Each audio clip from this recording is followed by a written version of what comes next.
مجھے ایک صاحب نے سوال پوچھا، کہنے لگے میلاد کس کو منانا چاہیے؟ میں نے کہا اس بیٹی کو منانا چاہیے میلاد جو زندہ ہوتی تھی تو دفن کر دیا جاتا تھا، پر میرے رسول نے فرمایا اب جو بیٹی پالے گا نا میں اس کا بازو پکڑ کے جنت میں ساتھ لے کے جاؤں گا۔ میں نے کہا میلاد اس ماں کو منانا چاہیے جس کا بیٹا گلے میں رسی ڈال کے ماں کو منڈی میں بیچ آتا تھا۔ میرے مصطفیٰ کریم نے فرمایا جنت 7 آسمان کے اوپر سدرۃ المنتہا کے پاس تھی، پر میں نے وہاں سے کھینچ کے لا کے ماں کے قدموں کے نیچے رکھ دی ہے۔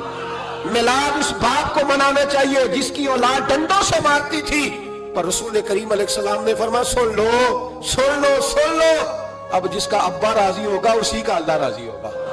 میں نے کہا میلاد اس غریب کو منانا چاہیے جو بھینس کی طرح بکری کی طرح منڈی میں بکتا تھا، پر مصطفیٰ نے کالے رنگ والے حبشی غلام کو سینے سے لگا کے کہا غریبوں کو چھوٹا نہ سمجھنا، میں اللہ کے رسول جب جنت میں جاؤں گا تو آگے بھی غریب ہوں گے، پیچھے بھی غریب ہوں گے، دائیں بھی غریب ہوں گے، بائیں بھی غریب ہوں گے۔ فرمایا امیر ویٹنگ لسٹ میں ہوں گے، 500 سال بعد جنت میں جائیں گے، غریبوں کے لیے جنت کے دروازے 500 سال پہلے ہی کھلوا دوں گا۔ اسے منانا چاہیے، میلاد منانا چاہیے۔ اور میں نے کہا مولوی صاحب تجھے پوچھتا کوئی نہ، تیرا ذکر کوئی نہ کرتا، لیکن تو منبر پہ بیٹھا ہے، تو محمد عربی کے نام کا کھا رہا ہے، تو علی کے نام کا کھا رہا ہے، تو عمر عثمان اور ابو بکر کے نام کا کھا رہا ہے، تو اسنین کا صدقہ کھا رہا ہے۔ تجھے نہ تیری کبھی کسی نے برادری پوچھی، نہ کبھی تیرا کسی نے ایڈریس پوچھا، نہ کبھی کسی نے تیری سند پوچھی، لوگ تیرے نعرے لگاتے ہیں، لوگ تیرے ہاتھ چومتے ہیں۔ پھر مان جا کہ تجھے صبح بھی میلاد منانا ہے، شام بھی میلاد منانا ہے، اور تجھے یہ کہنا چاہیے خس خس جنہ قدر نہیں میرا ایتے صاحب نو بڑیاں میں گلیاں دا روڑا کوڑا ایتے مہر چڑھایا سانجا، تیرا کام تھا تیری آنکھیں بھیگی رہتی۔ اور اس بوڑھے کو بھی میلاد منانا چاہیے جس کے بارے میں میرے نبی پاک نے فرمایا سفید داڑھی والے کی جس نے عزت کی اس نے تو رب کی عزت کی، اس نے تو رب کی عزت کی میرے بھائی۔ اس مزدور کو بھی میلاد منانا چاہیے جس کے بارے میں نبی پاک نے فرمایا جو اپنے ہاتھوں پہ چھالے ڈال کے مزدوری کرتا ہے میں نے تو اسے رب کریم کا دوست بنا دیا ہے۔ ہر اس طبقے کو میلاد منانا چاہیے جسے میرے رسول نے عزت عطا فرمائی۔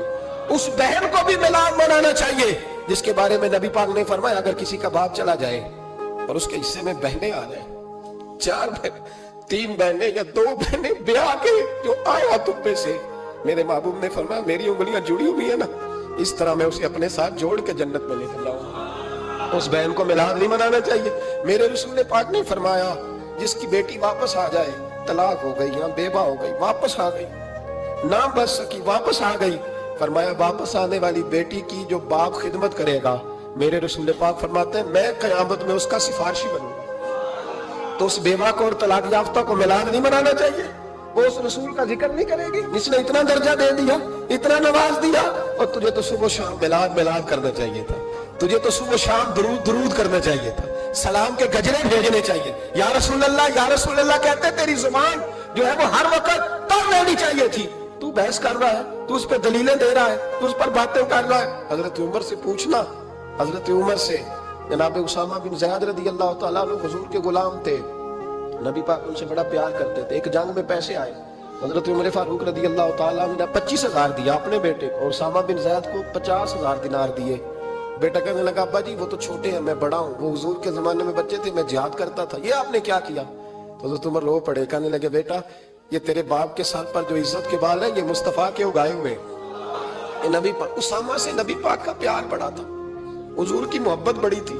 بیٹا اس کے ناک سے ریٹ نکلتی تھی تو رسول پاک اپنے ہاتھوں سے صاف کر دیتے تھے، حضور اس کو گود میں بٹھاتے تھے، میں کیسے بھول جاؤں رسول پاک کے احسانات کیسے۔ حضرت عمر جا رہے تھے تو مکے کے رستے میں ایک تنا آیا، کھجور کا خشک تنا، حضرت عمر نے اس کو بازوؤں میں لے کے رونا شروع کر دیا۔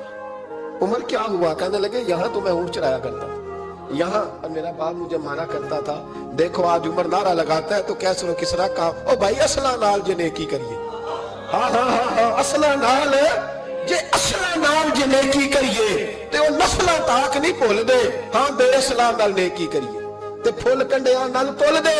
اور سن تیری دنیا بھی حضور کے صدقے بنی اور تیری قبر میں بھی کوئی ساتھ نہیں جائے گا، کوئی ساتھ نہیں جائے گا، قبر میں بھی مصطفیٰ کریم صلی اللہ ہو۔ اور دیکھنا قبر کے اندر بھی کبھی کوئی گیا ہے، قبر میں بھی رسول پاک، قبر میں بھی رسول پاک، قبر میں بھی رسول پاک۔ میرے استاد فرمایا کرتے تھے بتاؤ جس